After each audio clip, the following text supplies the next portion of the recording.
Dans un premier temps, c'était des ateliers d'initiation artistique pour adultes. Donc on a fait une série de 5 ateliers dans diverses disciplines. Avec les participants qui étaient là, on a un peu défini le projet ensemble. Et c'est comme ça qu'est né ce projet Identité. Et on a fait ça main dans la main, CPS et Centre d'expression et de créativité. Alors, on nous a demandé de lancer des idées. Et puis, hors de toutes ces idées-là, on a choisi celle qui nous plaisait le plus. Et puis, on a écrit ce que ça nous représentait pour nous personnellement, identité. Donc, qui on est, les choses qu'on aime, les choses qu'on n'aime pas. Et pour chaque personne, on a remarqué qu'il y avait beaucoup de trucs qui étaient différents. Du coup, c'est pour ça qu'il y a plein d'autres idées qui sont sorties. Et la première chose qu'ils ont fait, c'est choisir les disciplines artistiques dans lesquelles on s'exprimerait.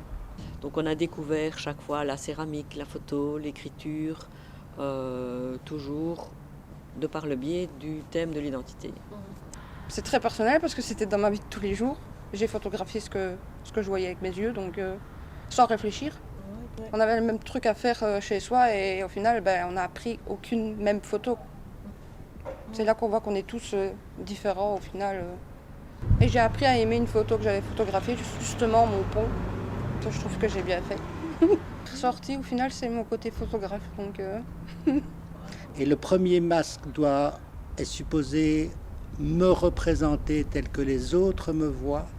Et le deuxième est supposé me représenter tel que moi, je me vois. Et je ne referai absolument pas les mêmes aujourd'hui. Mais le plus étonnant, c'était la céramique. J'avais jamais fait ça.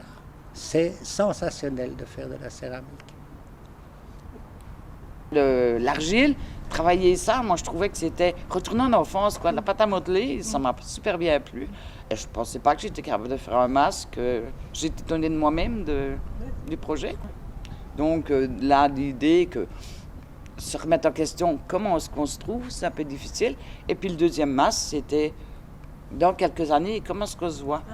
Et au final, aucun masque ne se ressemble. Oui, des échanges fabuleux. Il y a une participante, elle a des textes mais poignants, où à chaque fois elle les lisait, on était en larmes tous.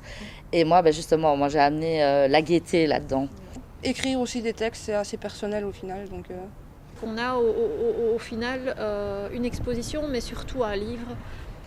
Et puis on a commencé à travailler sur ce qu'on voulait dans le livre. Quelles étaient les photos qu'on sélectionnait pour le livre. On s'est posé des questions.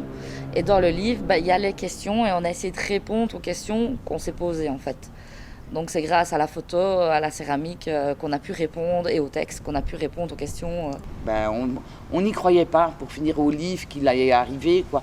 Parce qu'on stressait, on se disait, oui, il reste plus qu'autant de jours. Et puis le travail que c'est pour voir le futur qu'un livre, comment on construit un livre. Le projet, mais c'est vrai que ça m'a beaucoup ouvert, ça m'a fait sortir de chez moi. C'est parce qu'avec le confinement, socialement, on était fort isolés. Puis le fonctionnement de tout le monde, parce qu'on devient un être à part entière au final. Donc, Que je peux rester moi-même à travers un groupe, oui. C'est la reconnaissance quand même, parce qu'il y a beaucoup de bons retours sur l'exposition. On donne beaucoup de soi-même dans ce genre de projet. Qui je suis, comment les autres me voient, c'est des questions très importantes.